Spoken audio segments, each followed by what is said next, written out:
कल हमने भारत में मुस्लिमों के आगमन को देखा। आज हम थोड़ा सा विस्तार देंगे उसी को। महमूद ऑफ गजनी, यानी कि जिसका नाम बाद में चल करके पढ़ा मोहम्मद गजनवी। इसने उपाधि ली थी गाजी और बुत शिकन। बुत शिकन किसको बोला जाता है? बुत शिकन उपाधि धारण करी इसने क्योंकि मूर्तियों को तोड़ करके क्या करते थे, कसाईयों को दे देते थे। तो जब भारत में इसने आक्रमण किया तो जो मंदिर तोड़े गए भारत में, उन मंदिरों की जो मूर्तियां थी उनको जाकर के कसाईयों को मांस को तौलने के लिए दे दिया जाता था। इसी को बोला गया बुत शिकन नाम की उपाधि इसने धारण की। वैसे ये निंदनीय कार्य है। और भी चीज़ें एस्पेक्ट्स को इसके समझेंगे कि क्यों आखिर मंदिरों पर आक्रमण होता था, क्यों मूर्तियां तोड़ी जाती थी, इसको भी हम आगे थोड़ा थोड़ा सीखेंगे। इसके बाद इसने भारत में टोटल 17 आक्रमण किए। कुल 17 बार भारत में इसने आक्रमण किया। इसीलिए कहा जाता है कि 17 बार भारत पर आक्रमण हुए, लेकिन उसकी संपदा को पूरी तरीके लूट नहीं पाए।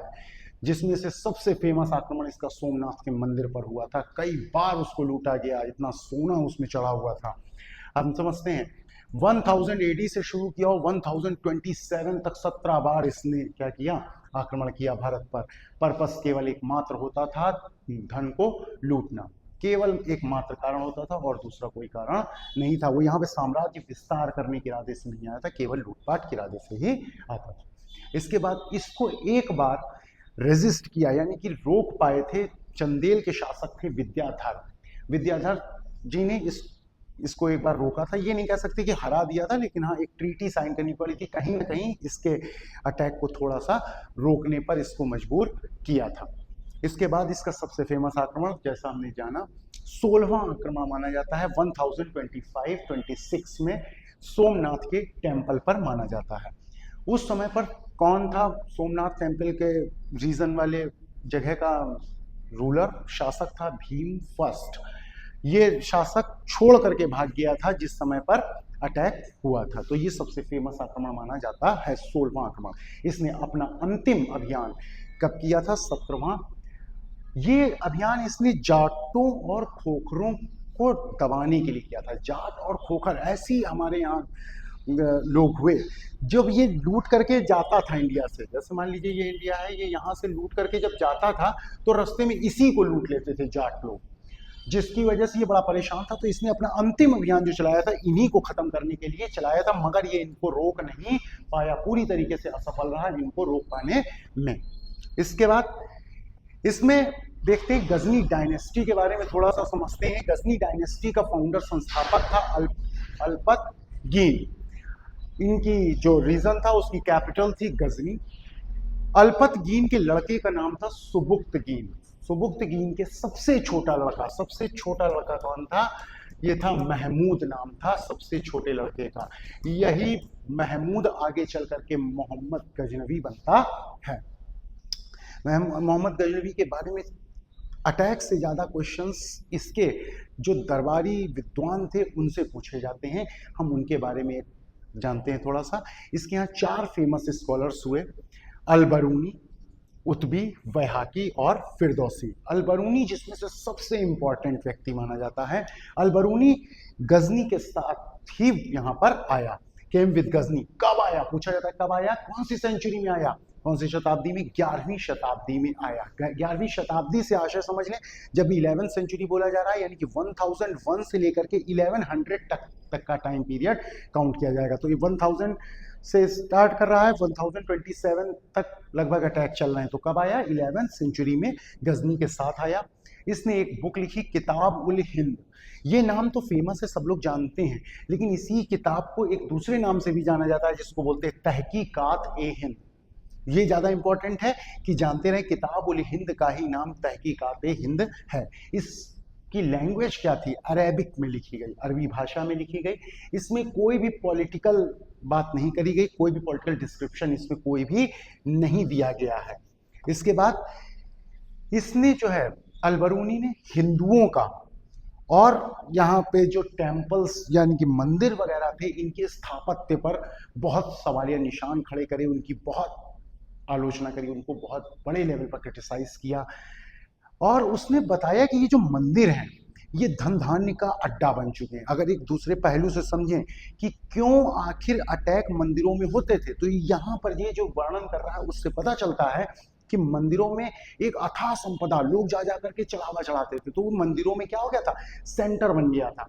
अब किसी को पैसा, कोई बाहर से आ रहा है, उसको पैसा कहाँ से प्राप्त होगा, तो सीधा क्या है, मंदिर पर अटैक कर दीजिए और पैसा लूट करके ले जाइए। इसीलिए एक ये बहुत बड़ा कारण नजर आता है। एक तो मानसिकता है कि हम हिंदुओं को नष्ट करेंगे, हिंदुओं को खत्म करेंगे और प्रचार करेंगे अपने धर्म का। दूसरा क्या नजर आता है, दूसरा ये नजर आता है कि हम क्या करें, धन लूटना है तो कहाँ मिलेगा, मंदिरों में मिलेगा। इसी वजह से मंदिरों को तोड़ा गया बड़े पैमाने पर और धन संपदा को लूट करके ले जाया गया। ये इसके वर्णन से अर्थ निकाला जाता है। इसने चांडालों का वर्णन किया। चांडाल, इसने बताया कि भारत में चांडाल नाम की चीज पाई जा रही है, यानी कि एक अनटचेबल्स में भी जो सबसे ज्यादा अनटचेबल, यानी कि जिनको गांव में घुसना तक मना था, जिनकी छाया तक ना पड़ पाए, ऐसी एक जाति पाई जाती थी जिसको इसने चांडाल नाम दिया। उसका वर्णन इसने किया है। सीधा क्वेश्चन पूछा था, चांडालों का वर्णन किस कवि ने किया है, तो वो था अल-बरूनी ने।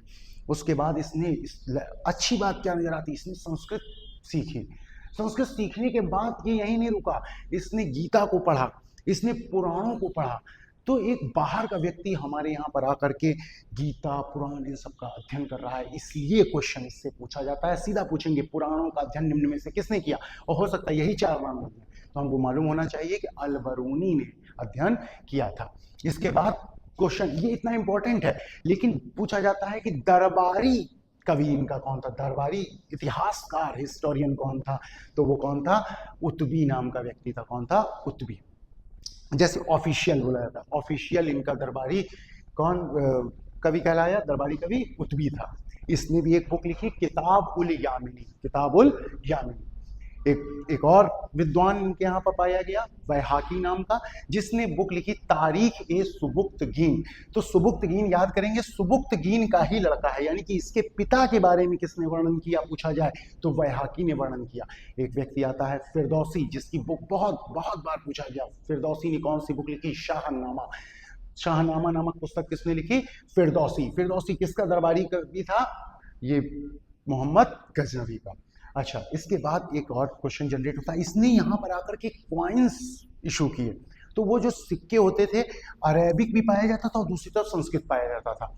इसके पीछे क्या कारण हो सकता है, जैसे एक तरफ यहाँ पर संस्कृत में लिखा हुआ है, तो इन वाले ये आकर के सिक्के ढालने का काम नहीं शुरू कर रहे हैं। इन्होंने ये सिक्का लिया, इस सिक्के के ऊपर पीछे से पंच किया और अरेबिक में लिख दिया। तो एक तरफ अरेबिक मिलती थी और दूसरी तरफ संस्कृत मिल जाती थी, इसलिए अरेबिक और संस्कृत के सिक्के पाए जाते। और पहले आहत सिक्के ही चलते थे, यानी पंच मार्क पॉइंट्स।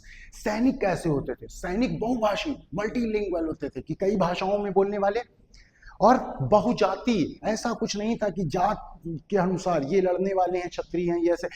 पैसा दिया जाता था लड़ने के लिए और लोग उसके बदले, पैसे के बदले में लड़ा करते थे, इसलिए बहुभाषी हो, बहुजातीय सैनिक मिला करते थे। ऐसे ही इंपॉर्टेंट फैक्ट्स के लिए जुड़े रहिए, और आगे हम इसी तरीके एक एक करके मोहम्मद गौरी, फिर पृथ्वीराज चौहान, ऐसे करके हम कई सारे टॉपिक्स को कोशिश करते रहेंगे कि कवर करें।